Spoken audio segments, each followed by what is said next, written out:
চলো আজ তোমাদের সাথে আমি শেয়ার করব একটা আমার নতুন রেসিপি চিকেন কিমা মশালা। তো এটা আমি সম্পূর্ণ আমার পদ্ধতিতেই বানিয়েছি। তো এর জন্য তোমরা সর্ষের তেল বা সাদা তেল যে কোনো একটা ইউজ করতে পারো। এরপরে কড়াইতে আমি তেজপাতা, শুকনো লঙ্কা আর জিরে ফোড়ন দেব। এরপরে দিয়ে দিয়েছি থেতো করা রসুন, যেটা ভালোভাবে ভেজে নিতে হবে। রসুনের একটা ভালো গন্ধ চলে এলে তাতে অল্প করে পেঁয়াজ আমি মোটামুটি নুন দিয়ে ভাজতে দিয়েছি যাতে একটু নরম হয়ে যায়।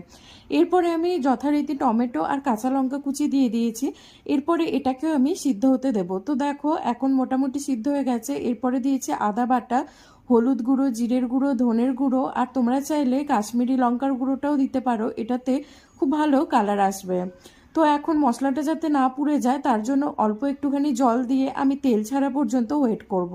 তো এখন মশলাটা কষে এসেছে, আমি কিমা করে রাখা চিকেন, যেটা আমি সয়া সস, গোলমরিচ আর নুন দিয়ে ম্যারিনেট করে রেখেছিলাম, ওই চিকেনটা আমি দিয়ে ঢাকা দিয়ে রান্না হতে দেব।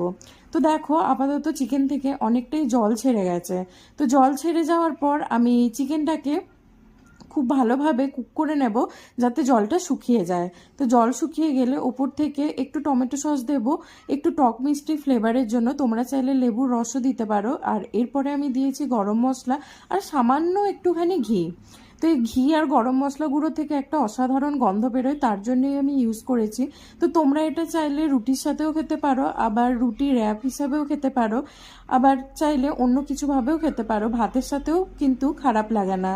তো যাক, আমার ভিডিও ভালো লাগলে চ্যানেলটাকে অবশ্যই সাবস্ক্রাইব করো। আর